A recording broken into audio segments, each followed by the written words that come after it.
जो leader of opposition हैं, विपक्ष के नेता जो हैं सबसे बड़े, उनके लिए इतने हल्के तौर पर इतनी गंभीर बातें ये कह रहे हैं। ये वीडियो मैं आपको नहीं दिखा सकती क्योंकि ये कॉपीराइटेड है, लेकिन आपको कम से कम बिंदु तो बता सकती हूँ जो राहुल गांधी के बारे में ये कह रहे हैं। तो ये कह रहे हैं कि भारत विरोधी ताकतों से राहुल गांधी मिलते हैं जब वो जाते हैं। जॉर्ज सोरोस का नाम ले रहे हैं, फोर्ड फाउंडेशन का नाम ले रहे हैं, जो हार्डकोर लेफ्टिस्ट हैं उनका नाम ले रहे हैं और कह रहे हैं इस्लामिस्ट हैं, इस्लामवादी लोग हैं, जो इस्लामिक फोर्सेस हैं उनका नाम ले रहे हैं कि उनसे वो मिलते हैं, खालिस्तानी लोगों से मिलते हैं, एंटी इंडियन लोगों से मिलते हैं। यानी पूरे तरीके से सीधे तौर पर उन्होंने ये कहा है कि राहुल गांधी सबसे ज़्यादा खतरनाक हैं राष्ट्रीय सुरक्षा के लिए और एंटी इंडिया ताकतों से वो मिले हुए हैं।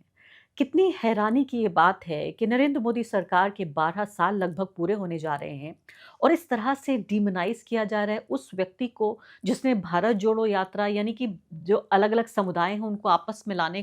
मिलाने का काम किया। वो व्यक्ति जो संविधान की बात करता है, जो पारदर्शिता की बात करता है, आम आदमी के अधिकार की बात करता है, उसके वोट के अधिकार की बात करता है, उस व्यक्ति को धड़ल्ले से और देश की सबसे बड़ी ऑपोज़िशन पार्टी का नेता है। वो व्यक्ति जिसके परिवार में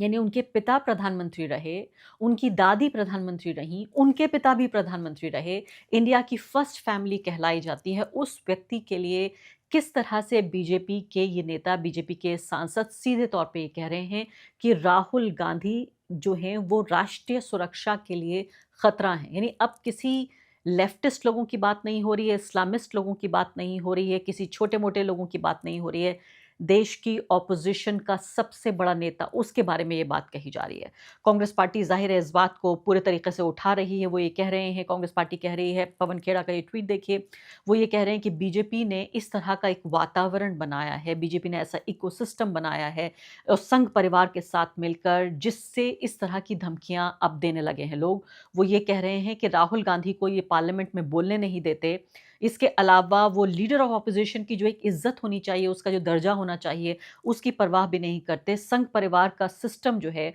वो पूरे तरीके से ये कह रहा है कि जाइए आप हत्या कर दीजिए राहुल गांधी की भी और साथ-साथ जो 25 सांसद हैं, द संघ परिवार system is saying that they will go and kill पूरा संघ परिवार का जो सिस्टम है, ये पूरा इकोसिस्टम जो है, यानी ये पूरा जो एक परिवार है, उसके लिए वो कह रहे हैं। और बीजेपी जो वर्कर हैं, वो सार्वजनिक रूप से थ्रेटन करते हैं कि एलओपी को यानी जो नेता विपक्ष हैं, उनकी हत्या कर देंगे। इसके अलावा वो 25 और सांसदों की हत्या की बात कर रहे हैं।